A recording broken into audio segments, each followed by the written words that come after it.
السلام علیکم، ہمارا کھاری FM 97 کے نیوز روم سے نیوز ٹیم کے ساتھ میں ہوں فوزیہ سجاد۔ سب سے پہلے ہیڈ لائنز۔ وزیر اعظم عمران خان کہتے ہیں سینیٹ الیکشن میں اپوزیشن ہمارے لوگوں کو خریدنا چاہتی ہے، یہ کیسی جمہوریت ہے؟ وزیر توانائی کا کہنا ہے کہ پچھلی حکومتوں کی نااہلی کی وجہ سے بجلی مہنگی ہو رہی ہے۔ MQM کے سینئر رہنما محمد انور لندن میں انتقال کر گئے ہیں۔ بجلی کی قیمت میں ایک بار پھر 92 پیسے فی یونٹ اضافے کا امکان۔ یوٹیلیٹی سٹورز پر گھی 48 روپے اور کوکنگ آئل کی قیمت میں 29 روپے فی لیٹر اضافہ کر دیا گیا۔ تھانے میں حلیم عادل شیخ کے کمرے میں زہریلا سانپ نکل آیا۔ ہزاروں امریکی فوجیوں نے کورونا ویکسین لگوانے سے انکار کر دیا ہے۔ عزیز بھٹی ہسپتال فائرنگ کیس کا مقدمہ ڈاکٹر اسامہ طلعت سمیت 6 ڈاکٹرز اور کلا چور کے بدماش اور جمال پور سیدہ کی اہم شخصیات کے خلاف درج کر لیا گیا ہے۔ ڈنگا سے اغوا ہونے والی 2 کم سن بچیاں پولیس نے بازیاب کرا لی۔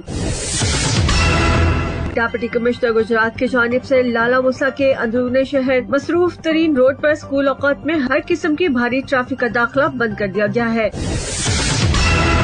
کوٹلہ میں تجاوزات کی بھرمار، طلبہ طالبات کو مشکلات کا سامنا۔ اور اب خبریں تفصیل کے ساتھ۔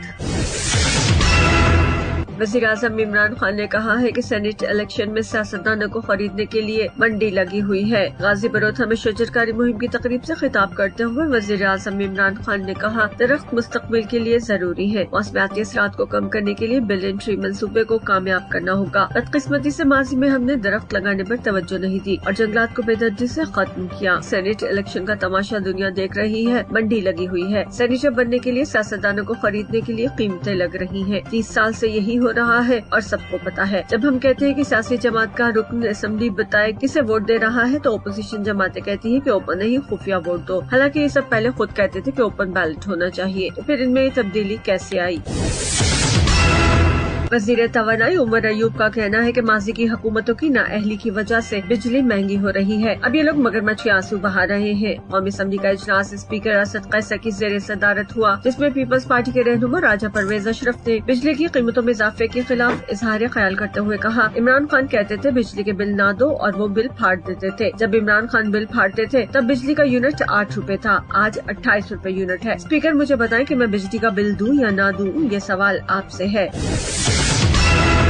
MQM کے سینئر رہنما محمد انور لندن میں انتقال کر گئے ہیں۔ وہ لندن میں کافی عرصے سے علیل تھے۔ محمد انور کا شمار MQM کے بانیان میں ہوتا ہے۔ محمد انور کو 2015 میں اس وقت MQM رابطہ کمیٹی کے ڈپٹی کنوینر ندیم نصرت کی زیر صدارت ہونے والے اجلاس میں رکنے سے سبکدوش کر دیا گیا تھا اور کہا گیا تھا کہ محمد انور کچھ عرصے سے علیل ہے اور بیماری کی وجہ سے ان کی یادداشت بری طرح متاثر ہوئی ہے۔ اب وہ تنظیمی کاموں میں ذمہ داری کا مظاہرہ نہیں کر رہے، اس وجہ سے انہیں رکنے سے سبکدوش کر کے آرام کا موقع دیا جا رہا ہے۔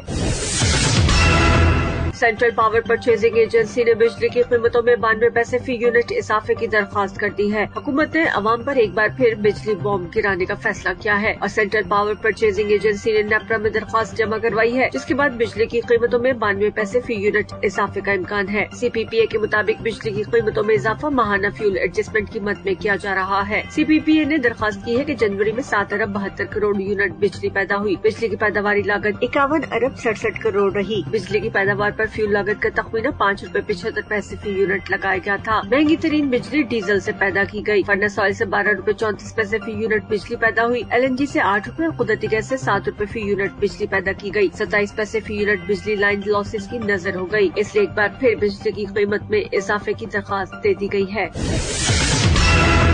یوٹیلیٹی سٹورز پر گھی کی قیمت میں 48 روپے فی کلو اور کوکنگ آئل کی قیمت میں 29 روپے فی لیٹر اضافہ ہو گیا ہے۔ یوٹیلیٹی سٹورز پر مختلف برانڈ کے گھی اور آئل کی قیمتوں میں اضافہ کر دیا گیا ہے، جس کے بعد گھی کی قیمت میں 48 روپے فی کلو اور کوکنگ آئل کی قیمت میں 29 روپے فی لیٹر اضافہ کیا گیا ہے۔ قیمتوں میں اضافے کے نتیجے میں 1 لیٹر کے 5 پیکٹس کے پاؤچ میں 44 روپے اور 1 لیٹر کے 12 پیکٹس والے پاؤچ میں 62 روپے تک اضافہ ہو گیا ہے، جبکہ گھی 203 روپے کلو سے بڑھ کر 251 روپے کلو اور آئل 244 روپے سے بڑھ کر 273 روپے فی لیٹر ہو گیا ہے۔